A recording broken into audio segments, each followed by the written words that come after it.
Welcome to the Oz Chance podcast by the local game. Another week, and we'll be heading into the final week of the Australian Championship group stages, and all brought to you by Macron Sports Hub Adelaide.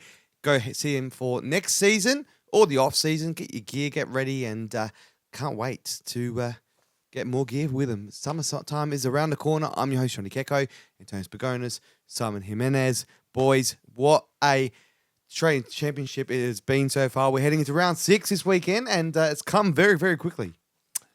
Yeah, you want me to go first? Just jump in, just chatting. I thought we were going to follow our usual pattern. Mate, I'll start. It's been 6 weeks and we still haven't got it right. So we're saving it for the big games in the knockout section. But it's been a fantastic tournament so far. Really enjoyed it, and I've enjoyed the concept of seeing these teams play each other week in, week out, and so many twists and turns, and we've got one more week with so much yet to be decided.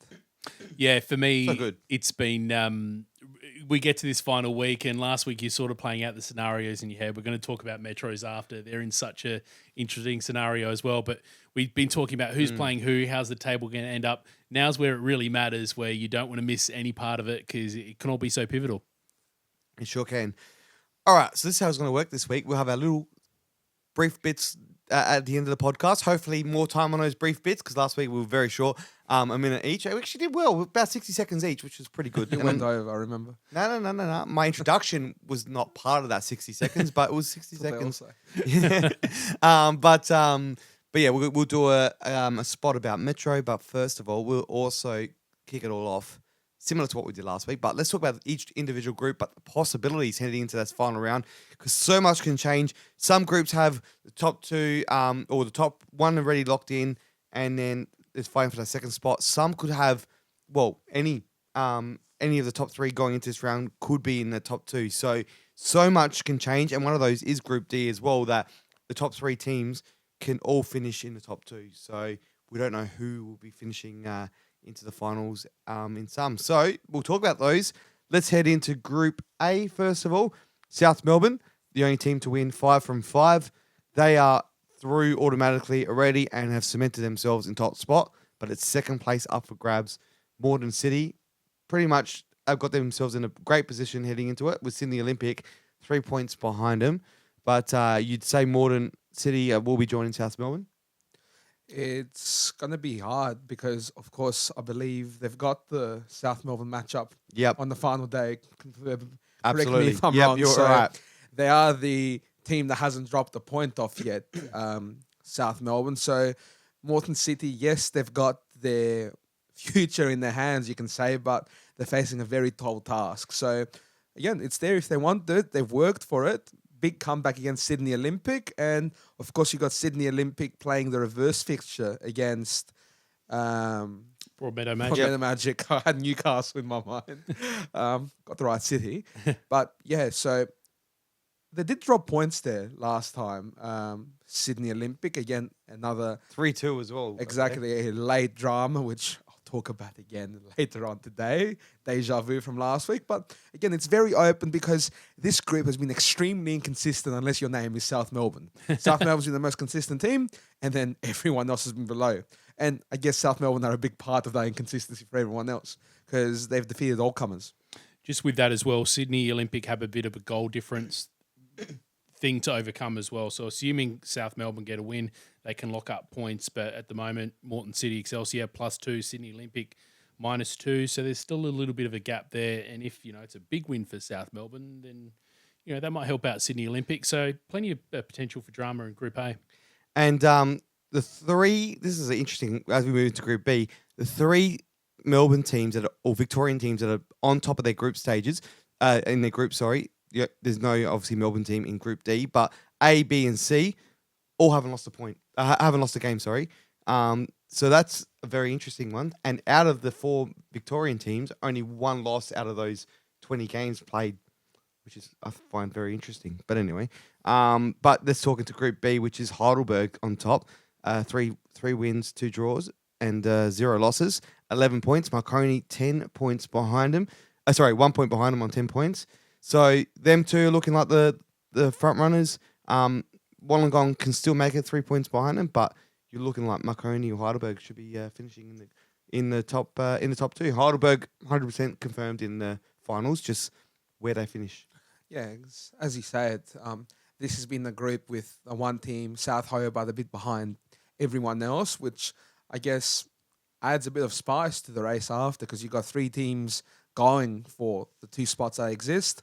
A bit of fight still left in Wollongong. We saw them claw a point on the weekend. They'll need a bit of magic in the last round to go through. But again, you mentioned that Heidelberg, we say it every week, they've shown they're probably one of the best non-A-League sides in Australia right now. Went all the way to the Australia Cup. They're there for a reason. I'm really looking forward to seeing them play in the knockout stage, maybe in person. Potentially. Johnny, we'll talk about that We will. a bit later. But again, they're there for a reason. Marconi can still do it, but Heidelberg's in the driver's seat for a reason. Yep. Oh, yeah, just to add to the Heidelberg point, they go away against South Hobart. Makes it. I mean, yeah. It's South Hobart haven't had the dream run in this Australian Championship to say it lightly, but who knows? Funny things can happen when your back's against the wall. Heidelberg will be travelling. Will they make a decision to maybe rest a player that may be tired or be carrying a bit of an injury? I don't know. I think, still with the smart money's behind Heidelberg, but maybe South Hobart can produce a bit of a surprise And at home. we were talking about it off air as well, that when you don't have the expectation on you, it can be a bit of freedom that comes with it. And Heidelberg, again, if they're feeling confident or maybe having an eye onto the week after, maybe drop off a bit. But of course, since it's not locked up yet, I don't think they'll be doing that just quite yet, not with John Anastasiadis coaching them. So time will tell. But again, there's still a few possibilities in that group. Absolutely. Wollongong, Marconi play each other, so needs to be a big win from Wollongong though, because they're in the minus in the goal difference. So a win for them still may not get them into the top two, unless they what's my mass. It's a massive one though. A proud club though. Yeah. I think they'll be playing for a little bit of pride as well. Oh, absolutely. Marconi are +8 and Wollongong are -3. So work out the difference. Yeah, and So- it doesn't help when the other game is quite a big mismatch as well. But so it's looking like Marconi Heidelberg, but we'll see who finishes top. And they'll be playing in Group D against Group D in the finals, respectively 1v2. All right, Group C. Avondale, top 11 points. They're confirmed top spot now. They've done very well, 5 points clear, heading into that final round. Preston and the bottom three can still make it into the final as well, because it's only 2 points between Canberra FC, who are on the bottom, and Preston, who are second, and in between them obviously is Northwest Sydney on 5 points. So 1 point between each team. So anything can happen there now. And I love that. I believe you're going to be at one of those decisive games. I am. As well, Johnny. So it's very interesting with Preston visiting Avondale, because Preston have been at the outside looking in this group. They know how it's like to be in that third position. It's not an easy trip to Avondale, who lead that group. But again, Preston needs something out of that game. So it's going to be a massive game. What's in And Preston's how- hands? Exactly. But how sweet would it be for Avondale if not only they confirm the top spot, but they're able to get one of their rivals out of the way. Yep. So if Avondale win, it's down to the other game. So if Preston, a draw is not enough for Northwest Sydney, unfortunately, because they're on -2 at the moment, and Preston's on +1, and unless it's a massive loss for Preston down at Avondale. But that game there, NWS and Canberra, is going to be huge, because whoever wins that could potentially finish second. I think Group C's proved itself to be the group of death a little bit, but it shows We thought how, it was Group D, ironically. Yeah, well, heading there's an into it. argument to be made with I that think as someone well. ruined that. I think, Group C with the bottom three all being able to still make it through to finals, but it's still so fickle, because Preston Lions were outside of the four. That's something that we were talking about a couple of weeks ago. Now they're in second, but I mean, still so much can change in that group. So But you see, like Canberra, Croatia, bottom at that. But they've given a fantastic account of themselves, I'd say, in such a tough group. So just the fact that the underdogs in that group have had the impact they've had shows you what a group it's been. And we're having so many possibilities going to the last round, just sums it up. So 5 games have brought us here, and we've got one more game to go, great. and infinite possibilities. Group C is the only one that can that any team can still make the make the finals, which That's is what you unreal. want. And Group B is obviously the only one that mathematically not, but when you think logically, is the only one that's got the top 2 secured, which is great. And then this is moving to Group D now, because Group D is the one that's still going to be a very, very interesting end. All on Sunday as well. It's Metro Stars who still can finish in the top 2 despite the slow start they had at the beginning. And then a few injuries at the start of the campaign as well. But Bayswater and West Apia are playing against each other, both on 10 points. People may say they'd both be happy with the draw, but no, they wouldn't, because a draw means West Apia will finish top. They'll be happy with that. But Bayswater will want the win because they can get the home final. Yeah, exactly. And we'll talk about Metro in a bit more detail in a second. But it's been an interesting group, but unconventionally. I don't think anyone expected it to go the way it's gone, which has made it so interesting. Of course, one of the foundation clubs in Sydney United completely out of any calculation. And West Apia, after having such a strong start, kind of falling back a bit and joining the pack. And suddenly you're in this 3-horse race trying to see who's going to make it to the next spot. So it's become very interesting. Not quite the group of death because of our Sydney side of friends who didn't manage to keep up with the Italians in the group. But what can you do? It works out like that sometimes. Hey, the 3 Italians have been very tight. So I reckon it's all the pasta. Must be. We're going to talk a lot about Metro Stars in a second, but I might take a moment to talk about Bayswater City. I'm glad you mentioned that up the top, Johnny, that they will be playing for a home final, essentially. Yeah. Because they've played the last 2 games will be on the trot. And that's a trip from Perth to Adelaide. It's a trip to Perth from Sydney. It's a trip from Perth to Sydney.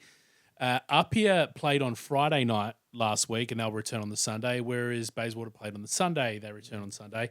Usually, I think that's enough break, but given the amount of travel they've had, that may be a little bit tricky for them. So that will be huge. And if they get to not used to it as well, because it's not like an A-League side that's always traveling week after week. You're kind of used to it. It's out of the ordinary. And I think we'll save this chat for another day, but I'd love to know your thoughts and people's thoughts in general about the way they've fixtured this. It's about interesting. Having a game or 2 games home before going on the road twice. It's a bit unconventional, But but then Bayswater had 3 in a row at home. something like that. Yeah. And now Metro Stars had 3 away from home in a row. That's unfair, I think. No more than 2 it should be. And maybe that's something I need to look at. I don't know Yeah, what the 'cause- reasoning behind it is. If it's just scheduling in regards to certain 'Cause ticketing or something like that. I don't it's know. big with professional clubs as well. So with semi-professional clubs who all year their longest they've played away is like an hour or 2, I think it has probably a disproportionate effect. So be very interested to see if it's something that continues next year. I have my thoughts on it as well. But Well, you think, yeah. yeah, it's definitely had an effect. But again, we'll go from there. We'll see what happens next year. I think Metro Stars would rather a 2-hour flight to Perth than a 3-hour, 2.5-hour drive to Port Pirie in State League 2. I think we're a couple of years and a science fiction kind of novel away from that happening, unless we get a cup. But yeah, so looking forward to that. And the mathematics on that one, I've really looked into it, is Metro Stars need to win their game against Sydney United and need West Apia to win in their match, which is straight after. And I'm hearing everyone sticking around afterwards to watch that match in the club rooms because it's only an hour and a half after Metro finish their game. A Bayswater win or a draw is not good enough if Metro do win. Only if Metro are able to beat Sydney United 4 goals or more in their match, by 4 goals or more, Bayswater could win as well, because then the goal difference is above what West Apia would be after they would lose to Bayswater. So it's so it's going to be very, very interesting to see how it all goes down there, because I can't wait, because it's going to be exciting. But just a win for Metro is enough, and you're looking like West Apia should win at home against Bayswater, but you don't know.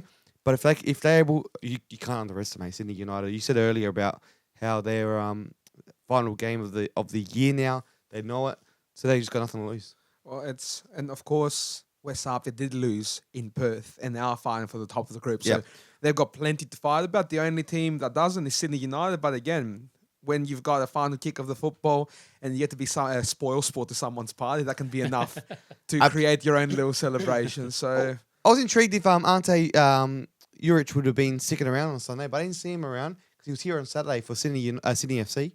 No, because his RPA, Sydney United was playing the next day, I believe, in Perth. I thought they played Friday night. Sorry, I'm thinking of the week before. No, they played on Yeah, Friday I'm night. thinking Yeah, the week before, because the week before he had to go to Perth. yeah, they were We playing. had the Perth team. Yes, they were playing Friday night, and then he went up in Adelaide on Saturday. I was thinking he I would. think he's got a very full schedule. Yeah, well, there's no real need to stick around anyway because it's not like they need to win that game anyway. But let's move into. Ouch. Is that a suggestion, Johnny, or an observation? Or I don't know.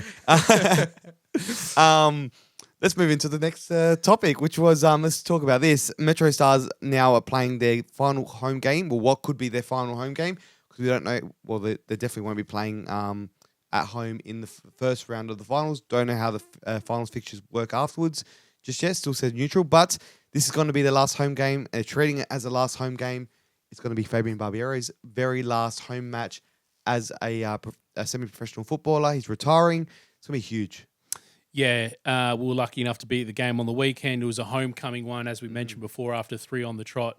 And that second half just produced so much action. Yep. It was a modest crowd again, but it was a very loud crowd. And you could see the Bayswater falling apart at the seams a little bit towards the end. Yep. And on the flip side, you had Metro Stars just producing an effort that it's just different from what we saw in the NPL locally last year.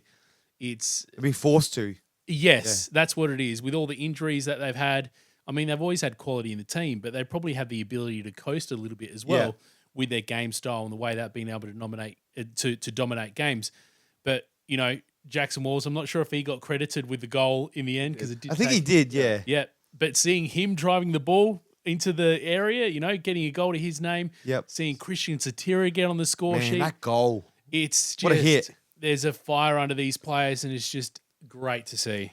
But it's a character builder as well, to be honest with you, because again, Metro Stars do have that tag here locally now that when that grand final comes, you can't quite get the job done. Those 1% is what can make a difference in future years. So I think they'll definitely be taking something away from the tournament, regardless of how it ends for them this weekend or in following weekend. So it's great. And again, they've got this big list of injuries, and other players had to step up. You mentioned Jackson Walls being able to produce in the opponent's box, and Christian Satira, that second goal. I want to have a chat about him because he's been phenomenal. He's been one that's had a really solid year, has become a bit more of a consistent starter, but in this tournament, he's really starting to influence this side and becoming a really important player to this team. Not just that goal, but just how he helps keep them ticking over as they go.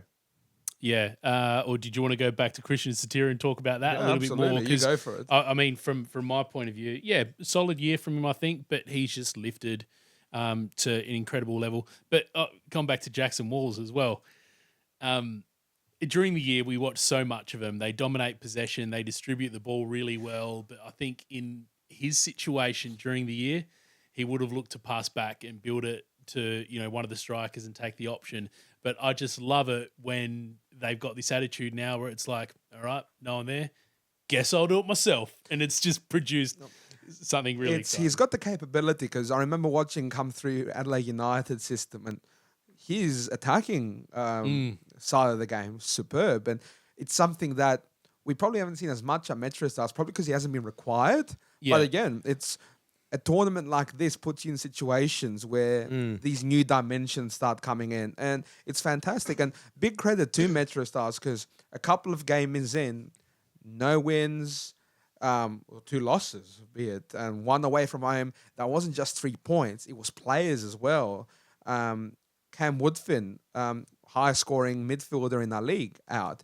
New signing Donatini Yankuru, out. So they've lost Jake Porter on the way as well. You can keep going with these injuries. It's very easy to throw the wide towel in, which we've seen some sides do. Have we? ... But credit to them. They've kept fighting, and now they're in with a chance. And that's the beauty of this format for me, because it's not a one and out. In the Australia Cup, as much as we love it, Metro Stars would have been out against Arpia. They would have been out against Bayswater, but they've got it together, they kept fighting, and they've salvaged their group stage. And now they're in the position, they've got a home game, they can build it up for all they want, they can send Fabian Barbiero off the right way, and they've earned the right to do that. And hopefully they do that. And very biasly, I hope they make it to the next stage. Yes.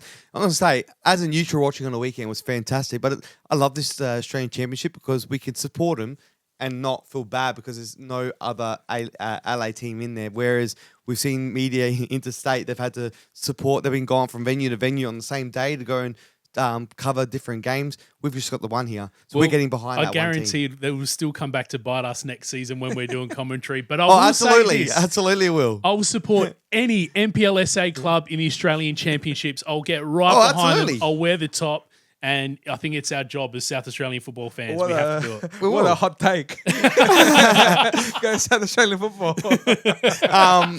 We do it in Australia Cup as well. We're behind. No grudges here. We love you all. Hey, I'm supporting Croatia Raiders in the Australian Cup. Sorry, Campbelltown a few years ago. Adelaide City. I was barracking for them. We support South Juventus. Australian football quality and excellence. So be good and we'll get behind. Look at us hedging our bets. Yes. If you have a great fence, we'll be happy to sit on it. Well done. That's a great one. Can we get a sponsor, a fence sponsor on this? Bloody hell. There we go. I'm trying to think of a fencing company. Can't think of one off the top. But anyway. If you're a fencing company, hit the socials. Yeah. That was a good one. Got me. But yeah, so there we go. We'll be backing them. I love it. I can't wait to see the next team in it. I know they're very ambitious. Adelaide City want to be in it next year. So Metro have... It's, you know what? One thing I want to say as well, the crowds. We need to get a big crowd out there this week. We need to get behind it. Not for put it all your local team that you barrack for. Put that aside for a moment. Get behind South Australian football because we can show South Australia can turn up to these things. It's going to do wonders for us in the future. And just something quickly with this, I think Metro Stars have been planning for this for a couple of years. You know, they wanted to be in there. They got in there. I think other clubs now maybe have noticed, you know what, this pretty cool concept here. Yeah. It is. Earn it. Absolutely. So Metro Stars will want to be back on this. Absolutely. Who can fight them for that spot? I remember a few years ago, Adelaide City, Adelaide Comets, on the last Adelaide Comets, snatching that premiership. Could you imagine having that, not just to finish first, but to have a right to play in this competition? I'm just thinking about it. Can you just imagine? So let's get it. Build your teams. Let's have a fantastic competition where Metro Stars are pushed and we're not crowning them with a month to go. Absolutely, and I think it'll be good. And obviously there's logistics behind the scenes that needs some tweaking, I think, in the next couple of seasons for the Australian Championship, but it's great for the fans and the few hundred they had there on the weekend. That's the loudest I've ever heard TK Shutter. So well done to the hardcore fans that were down there. There's people that have been supporting him for the whole 30 years we're chatting to as well that have come out. Some don't go to every game, but they've come out for this championship as well. It's good. Let's head into our highlights now because Antonis, highlights, lowlights. You're going to kick us off with the low light and then we'll finish off with the highlights. I'm doubling down, guys, because last week I was talking about Sydney Olympic dropping points from positions of dominance, at least on the scoreboard. And I said, please don't do it again. They've done it again, unfortunately for them. Again, we'll look at how the scoreboard is. Very easily could they be that second team behind South Melbourne? Well, they're trying to avoid it by all looks. But yeah, what are you doing, man? I have to bring my Greek in. Jeez. It's once again, a couple of goals up. Somehow you leave with a point. You can't keep doing this. You've put yourselves in a precarious position. You should already be organising your flights and hotels. Unfortunately, you're planning another hardcore 90 minutes where you have to not try to win, try not to lose. Try not to drop points, please. Be in that round of 16. Or round of 8. Round of 8. So they're in the round of 16 at the moment. I'm backing them again. We'll see if they can get it done. But my God, they're making a half of themselves. Thanks for checking that Greek word in there as well. Because now we can enter I can change the podcast to bilingual. So hit those targets. Yes, exactly. And multicultural podcast of the year we can enter as well now. Simon, over to you. You got a mid one. It's half highlight, half low light. Low light for Avondale. Highlight for everyone else watching. Talk us through it. Yeah, it was a highlight for me. It was a low light for the Avondale player that slipped and fell on his ass. But we've seen some pretty tremendous work from set pieces recently, and Avondale were clearly doing some work on the training pitch because they had this great setup against NWS Spirit. It looked pretty. It was a 3-person free kick. First person gallops over it, the second gallops over it, so you thought the third person was going to come in and hit a screamer. No, slipped over and fell on their butt. I wish I had a timestamp to tell you exactly when it was. Go back on the SBS on socials app. everywhere. Yeah. I think How they've many got hits? 4 million So I hits or think something? one of these pages that post football stuff on Twitter has that about 5.5 million Yeah, of views right course. now. So, it's forget Australian Championship. We're going worldwide. Yeah. Imagine they're lining up thinking, how cool is this going to look? And they produced that with one player It slipping looks on like his the bum. third one. Remembered halfway through, he was the one that was meant to kick it, and he went to stop, and then he was like, "It's too late." I'm just going to sell it to myself that he wanted to gallop over it as well, and it just slipped. Too That's so many good. moving parts. Look, in future, just hit it hard.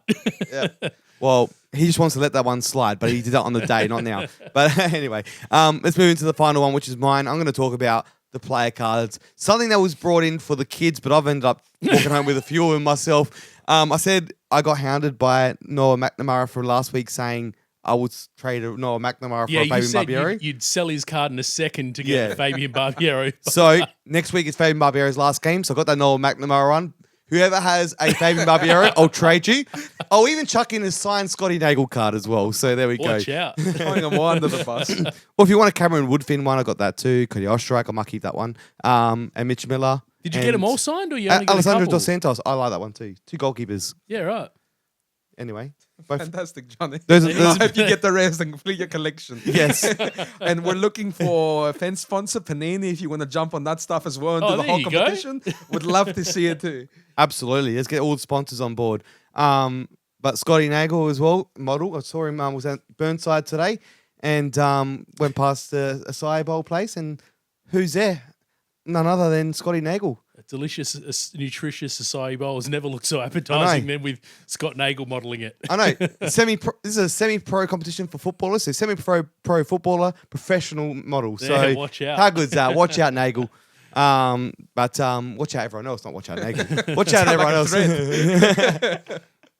And even Anastasia Willoughby was in there too, which is There you go. interesting. So that was cool. Well, up here have a big time TikTok influencer. Yes. We have Scott Nagel. Who they got? The one that Drake scored Kelly. against Metro Stars. Oh, Yeah. okay. No need to mention it. All right. Well, get your cards this week. Fabian Barbieri is going to be a hot one this weekend.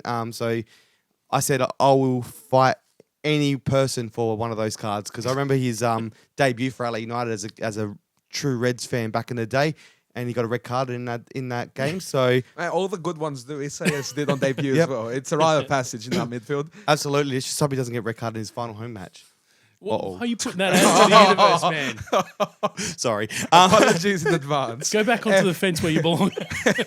And if he does get red carded, whoever took the Noah McNamara card, go back and find Johnny because I reckon he won this one. Let's wrap this up.